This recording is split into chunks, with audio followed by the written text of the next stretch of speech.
Hello students, good evening to all of you. So here I am going to solve this problem जो कि जे 2019 के mains के paper में पूछा गया. So in this problem basically we have three charges, plus Q charge and other one is small Q and other one is plus Q. They are placed on the X axis and एक charge को रखा गया है at a distance 0 and other one is at d/2 and other one is at d from the origin on the x-axis. And net force experienced by plus q placed at x equal to 0 is 0. Find the value of small q. So students, situation कुछ ऐसा है. Let's suppose this is x-axis and this is x equal to 0. और question में दिया गया है x equal to 0 पे आपके पास एक चार्ज है plus q and x equal to d/2 पे you have a particle q and at x equal to d you have a particle plus q.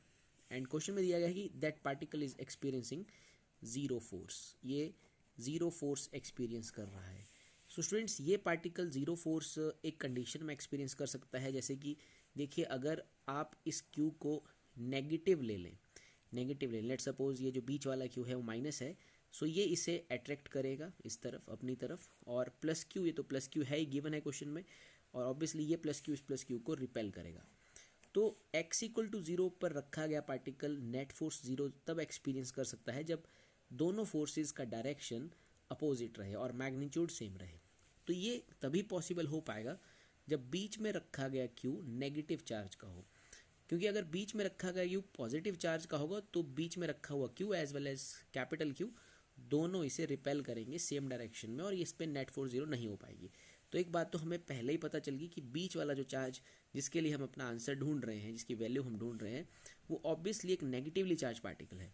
तो अगर हम ऑप्शंस को ध्यान से देखें तो हमें सी और बी के बारे में नहीं सोचना है, हमें बेसिकली ए और डी के ऊपर काम करना है. तो स्टूडेंट्स, एक बात क्लियर है कि plus Q, that plus Q जो कि एक्स इक्वल टू 0 पर है, इस पे नेट फोर्स 0 तब लगेगा जब माइनस क्यू इसे अपनी तरफ अट्रैक्ट करेगा और प्लस क्यू इसे रिपेल करेगा. और दोनों का जो फोर्स है वो इक्वल एंड अपोजिट होगा तो ये नेट फोर्स 0 एक्सपीरियंस कर लेगा. सो माइनस क्यू जो है इसे जिस फोर्स से अट्रैक्ट कर रहा है उसका एक्सप्रेशन होगा, मैं इसे लिख रहा हूँ force because of minus Q लिख दिया मैंने इसे. इट इज़ के कैपिटल क्यू, मैं इनका मैग्नीट्यूड लिख रहा हूँ के क्यू क्यू अपॉन d/2 का स्क्वायर. कूलम्स लॉ का इस्तेमाल किया हमने. So this is the force on plus Q placed at x equal to 0 because of minus Q charge. And then force because of plus Q वो आ जाएगा के Q Q upon D square. Because ये particle और ये particle के बीच का डिस्टेंस है d because it is at the origin and it is at d और इससे इसकी दूरी थी d/2. तो स्टूडेंट्स, हमारा पार्टिकल जो है वो ये दो फोर्सेस एक्सपीरियंस कर रहा है और इन दोनों फोर्सेस का जब मैग्नीट्यूड सेम होगा तो प्लस क्यू पार्टिकल पे नेट फोर्स 0 लग जाएगा. So will simply equate these magnitudes. So it is like K Q Q, यहाँ हम इसे सॉल्व कर लेते हैं. It is like d square into 4 because it was d/2. सो d स्क्वायर, ये 4 ऊपर चला जाएगा, is equal to K Q Q upon D square. So ये कैंसिल हो जाएंगे स्टूडेंट्स एंड के से के कैंसिल हो जाएगा.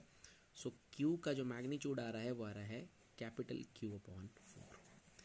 सो अगर q का वैल्यू कैपिटल Q/4, बट हमने जैसे पहले ही पहचान लिया था और हमें पहले ही इस प्रॉब्लम से पता चल गया था कि this q should be negative.